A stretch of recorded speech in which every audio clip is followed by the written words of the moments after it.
Olá, amigos amantes do futebol. 3 empates e uma derrota.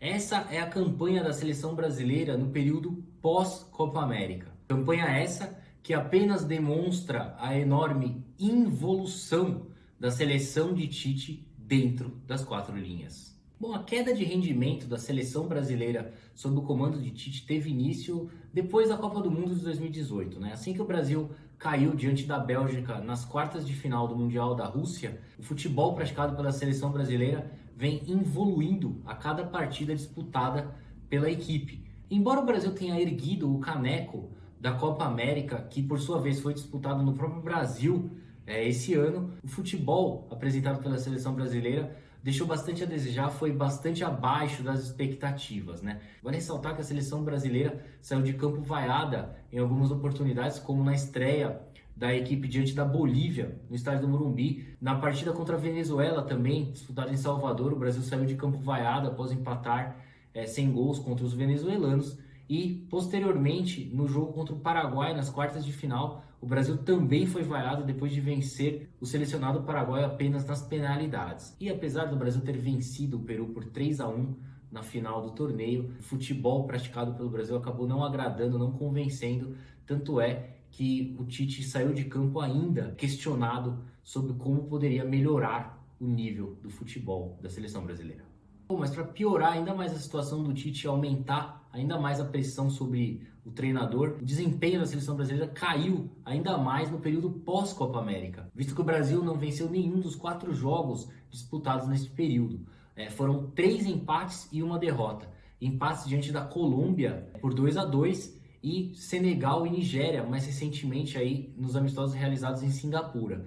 E além disso, o Brasil ainda conseguiu ser derrotado pelo Peru por 1-0 nos Estados Unidos. E não para por aí. Além disso tudo, a seleção brasileira tem se tornado a inimiga número 1 dos torcedores brasileiros. E não apenas por conta dos resultados negativos aí da seleção brasileira nos amistosos realizados recentemente, mas sim porque o Tite desfalca os principais clubes do Campeonato Brasileiro, por exemplo, convocando jogadores aí que nem entram em campo ou se entram em campo jogam pouquíssimos minutos, né? Nos amistosos aí mequetrefes arrumados pela CBF, amistosos caça-níqueis organizados pela CBF justamente para arrecadar dinheiro, o Tite acabou convocando jogadores de Flamengo, do São Paulo, do Palmeiras, do Grêmio, que brigam na parte de cima da tabela do Brasileirão.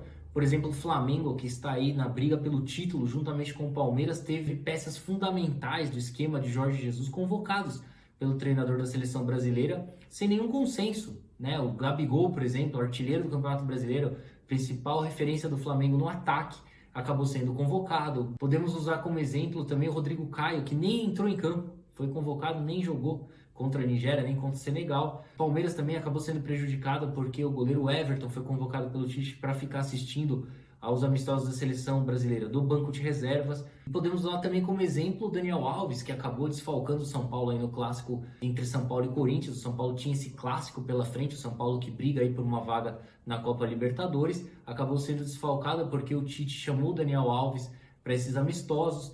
O Grêmio também é outro time que acabou sendo bastante prejudicado, tudo em virtude das convocações aí de Everton, Cebolinha e Mateuzinho. Logo, o Tite, que antigamente reclamava tanto quando a seleção brasileira desfalcava o seu Corinthians, hoje faz a mesma coisa, sem ter nenhum consenso, sem ter nenhuma compaixão dos times aí que disputam essa reta final do Campeonato Brasileiro. Desse modo, fica evidente que o Tite não pratica nada do que ele mesmo pregava ser justo.